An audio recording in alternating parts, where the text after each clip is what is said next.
Hello and welcome to Jamie TV. Today is a very exciting day because today I get to tell you all about Mammoth by Aurora, which has just come out on iOS and is aimed at bass players. Now, it's particularly exciting for me because I'm a bass player and I'm nuts about iOS music. But the one thing that's been a little bit disappointing about iOS music up to this point is that there's been very little in the way of apps aimed at bass players. So that's all about to change. So I'm going to tell you all about this app, how it works, and I'm going to be doing plenty of playing just to give you some sound examples so you can have a listen and see if this is something that you think might work for you. We're going to begin by looking at this instance of Mammoth over here, because as this is an AUV3 app, I can open as many instances of this app as I wish. You'll see here I've got a file player open, and that's just so that I can play back some bass from a bass session I did the other night, just to leave my hands free so that I can talk to you about the app and explain how it works. Mammoth is much more than amplifier and speaker emulation. Think of this as an amp face that incorporates extensive preamping capabilities and two separate signal paths with a crossover and compression. The way to really get into Mammoth and to truly understand it is to break it up into four separate sections. We have an input section over here which incorporates a crossover, which creates two separate signal paths. Here's your higher signal path. There's your lower signal path, and here's the output section. So let's be all logical about this and look at the input section first. Here's your input trim. So if you have an active bass that's kind of putting a load of signal into the app and it's a bit much, we can trim that back a little. And likewise, if you have a beautiful old vintage bass with low output pickups, you can also boost it. Now, the crossover is going to decide whereabouts in the frequency spectrum your signal is split, and it will decide how much signal is going, or rather which part of the signal is going to this upper section here or the lower section down here. So if I solo the lower signal path and press play and then move the crossover over this side, you'll hear hardly any bass is going to the lower signal path. Over this side,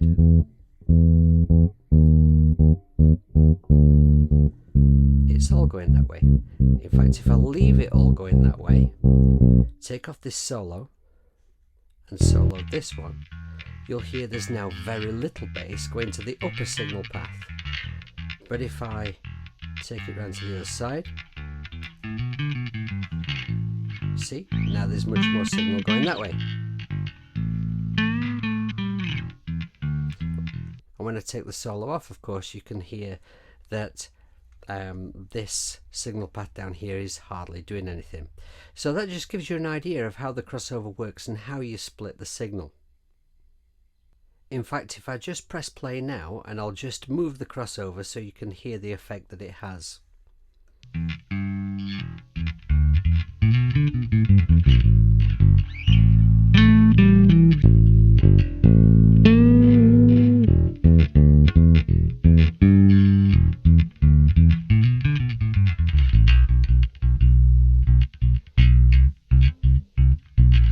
I've actually been splitting my bass signal now for many years, and the reason that far more bass players than you actually might realise do this is because if you're the kind of bass player who wants to provide all that balls and all the girth that a track needs, but also if you want all of your notes to be heard, then this is the best way to achieve it.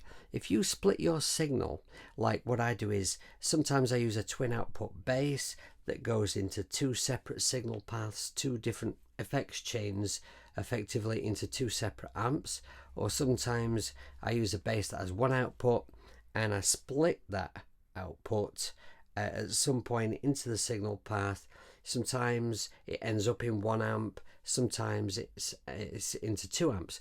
But the point is that it means that you can have one signal that's just bass no definition or anything, just power. And then the other one, you have much less low end on it, maybe add some overdrive to it or whatever other effects you want to incorporate.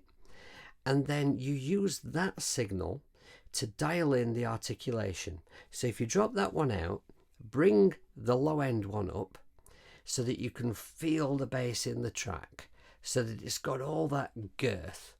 And then you bring the other one in and you just dial it into taste until you can hear all of the notes, right?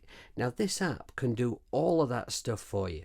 So here's how it works. Right, now I'm going to talk to you about this lower signal path down here. And there are really only two controls to concern yourself with here. It's nice and simple.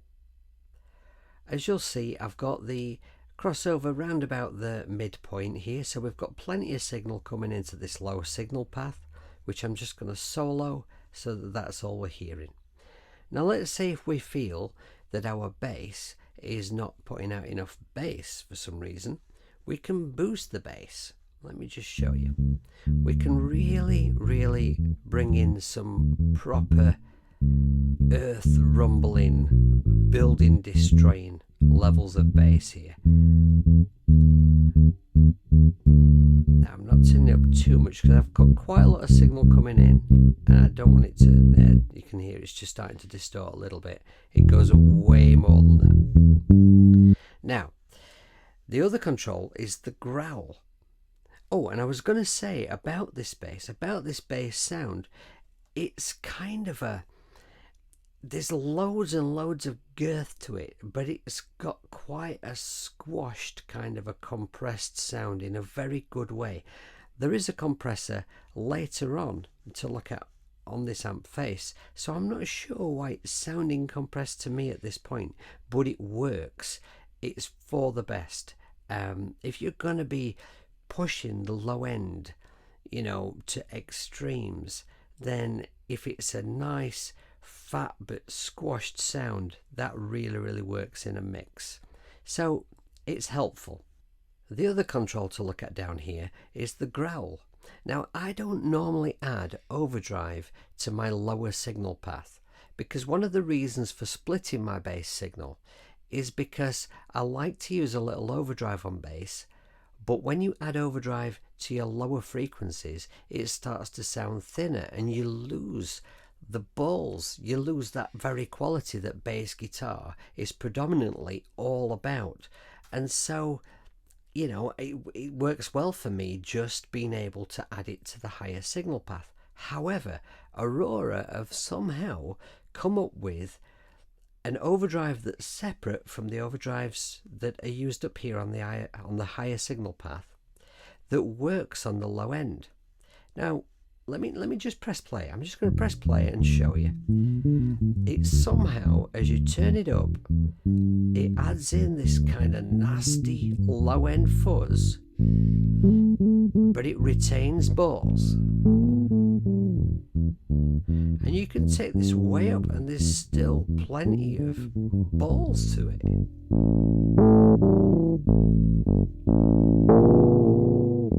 That might be a little extreme. Well, no.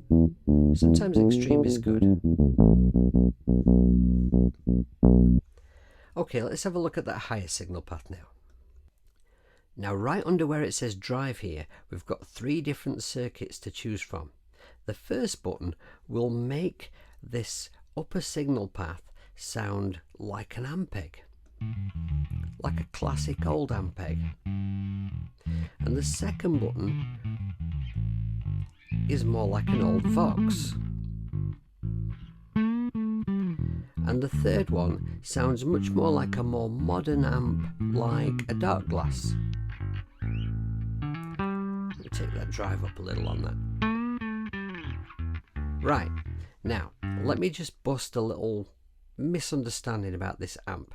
It's kind of presented and marketed in a way that would lead you to believe that this app is aimed at heavier music for bass players who are looking for that very overdriven sound that you'd hear predominantly in more extreme metal, thrash, death, whatever label you want to put on it. But I've found that not to be the case. This was the thing that concerned me, because I make lots of kinds of music. I mean, I love my heavy music, and I do record some of that, but I also record for lots of other different styles. Using this mix control here, I can dial. What we do is we decide how much of this drive we want to be blended into the signal path. So I can actually knock this right back, and we can achieve almost any bass kind of a sound we want.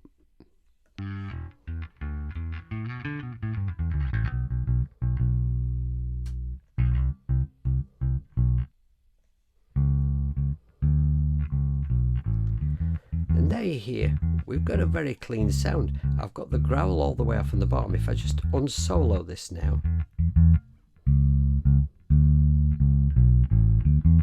you know, and that's just a very nice, you know, almost clean, little bit of bite to it, classic bass sound. Anyway, when I've done explaining how this thing works, I'm going to give you some playing examples. I'm going to show you lots of different kinds of sounds achievable with this amp. Okay, so we have the mix control that decides how much drive the front end of the amp is actually receiving, how much of it's in the actual signal path. And then up here we've got a very standard EQ, low, mid and high.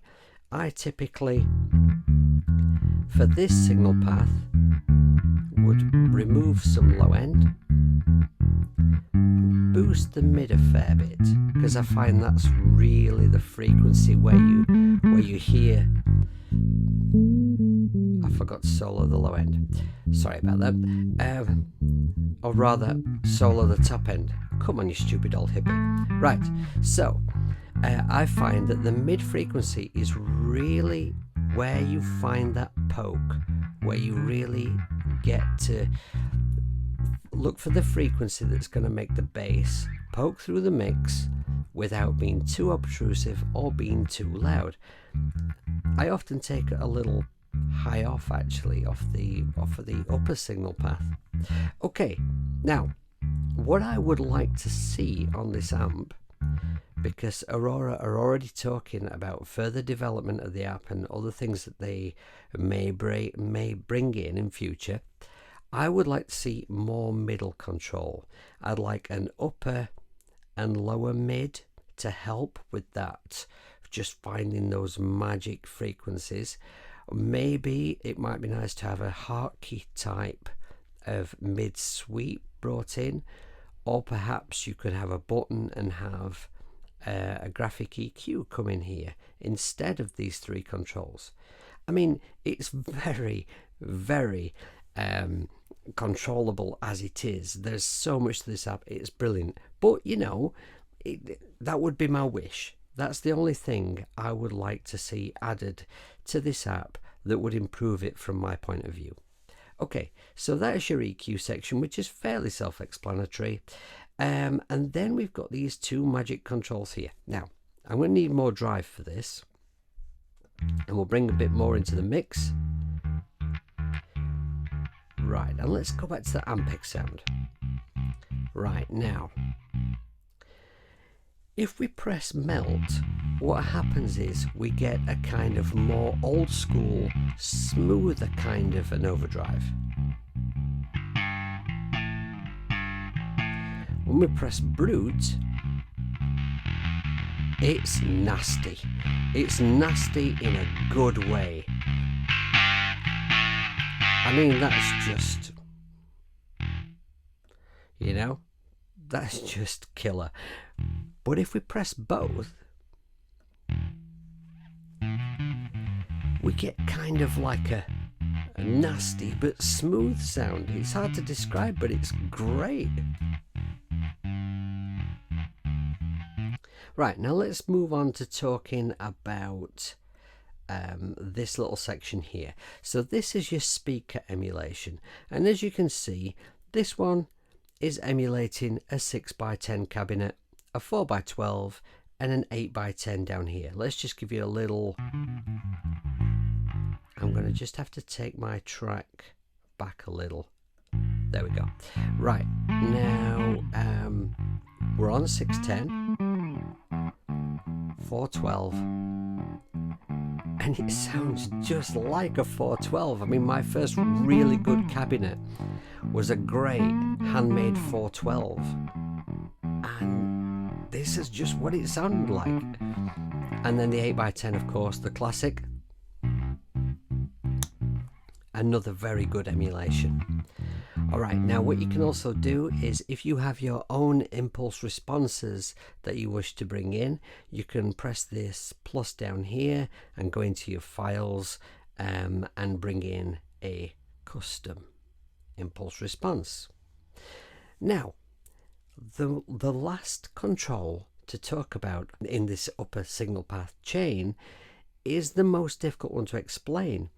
It's what Aurora refer to as their secret sauce, the Mammoth control. And it's kind of difficult to explain exactly what it does. So let me just play. I'm just going to play it and I'll show you.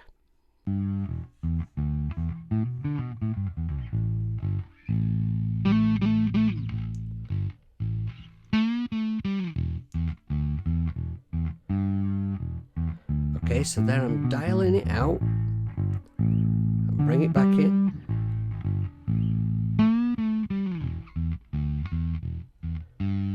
Right, now let me bring it back in with Brute.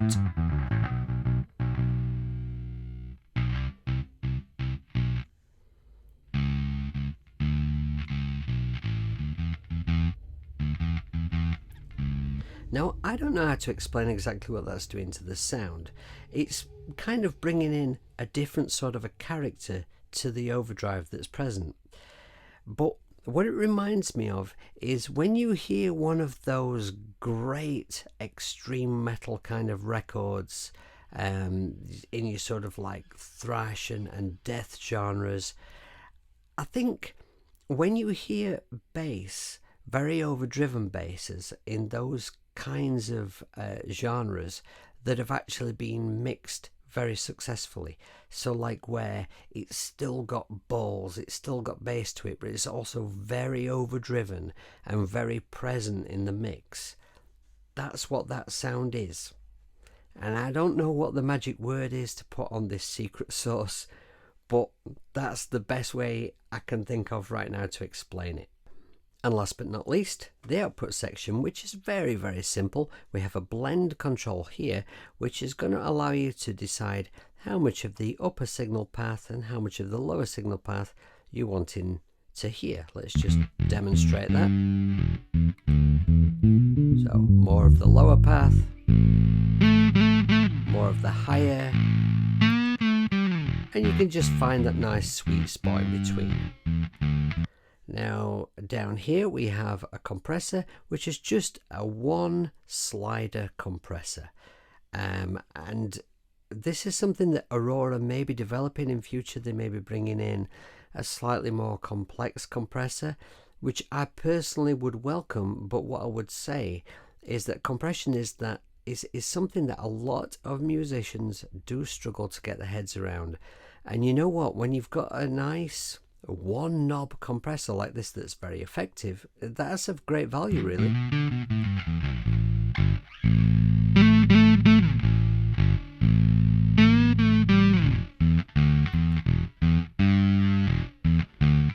And finally, the last control on the output section is the volume.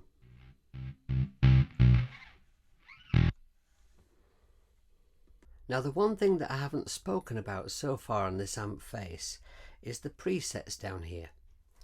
And I need to have a word with you about these, because whenever I get a new app, I always go into the presets to have a listen to give me some kind of idea of what kind of sounds that particular app can give me.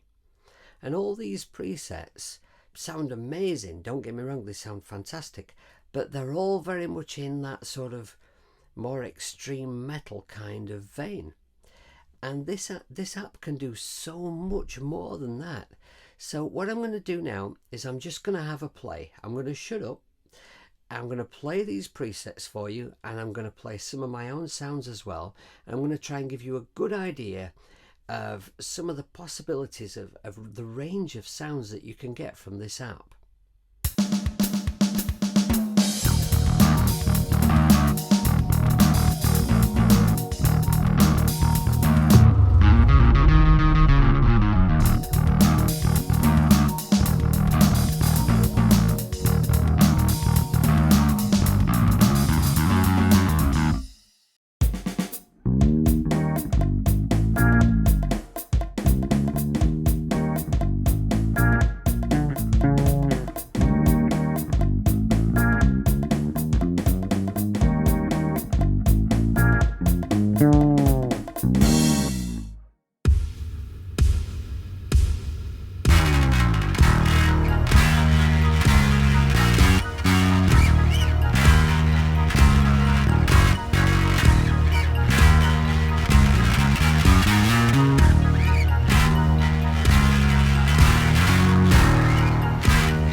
This is a music thing or something. There's no music.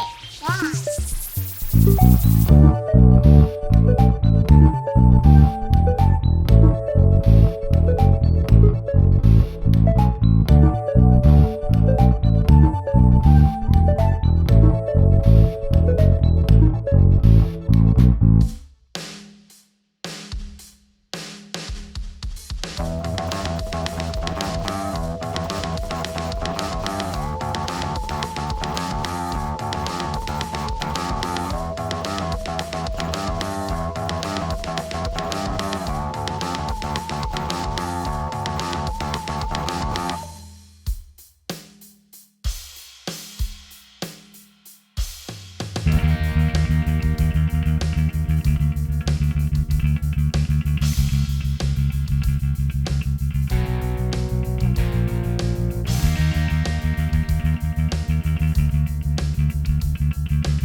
that was massively enjoyable. That was an evening very, very well spent.